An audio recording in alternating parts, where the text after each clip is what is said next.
অনাগত সময়ত বিশ্বৰ এটা প্ৰান্তত প্ৰাণ যাব 58 লাখকৈ লোকৰ এক বিশেষ কাৰণত প্ৰাণ যাব লাখ লাখ লোকৰ এলাৰ্ট বিজ্ঞানীসকলৰ আহি থকা সময়ত বিশ্বৰ এটা প্ৰান্তত প্ৰাণ যাব 58 লাখকৈ লোকৰ এক অধ্যয়নত প্ৰকাশ পাইছে এই তথ্য বিজ্ঞানীসকলে কৰা এক অধ্যয়নত প্ৰকাশ পাইছে চাঞ্চল্যকৰ তথ্য এক আচৰিত গৱেষণাত প্ৰকাশ পাইছে যে 2099 চনলৈকে তাপ সম্পৰ্কীয় বা জলবায়ু পৰিৱৰ্তনৰ ফলত ইউৰোপত প্ৰাণ যাব 58 লাখকৈ লোকৰ London school of hygiene and tropical মেডিচিনৰ বিজ্ঞানীসকলে কৰা গৱেষণাত এই সম্ভাৱনীয়তা প্ৰকাশ পাইছে কেৱল মাত্ৰ গৰমৰ বাবে প্ৰাণ যাব 58 লাখকৈ লোকৰ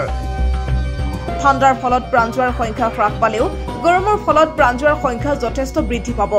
যদিকে ভূমধ্য সাগৰীয় অঞ্চলত কাৰ্যকৰী পদক্ষেপ লোৱা নহয় তেনেহলে ইয়াৰ পৰিণাম ভয়ানক হ'ব পাৰে যদিকে অধিক বহনক্ষম নীতি অনুসৰণ কৰা হয় তেনেহলে লাখ লাখ লোকৰ জীৱন ৰক্ষা কৰিব পৰা যাব অধ্যয়নটোৱে 2015 চনৰ পৰা 2099 চনলৈকে উষ্ণতা আৰু প্ৰাণ যোৱাৰ তথ্য বিশ্লেষণ কৰিছিল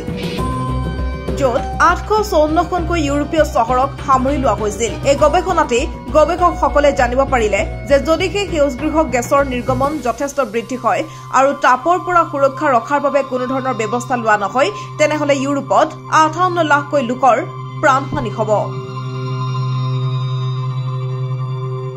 নিউজ ডেস্ক প্ৰতিবিম্ব লাইভ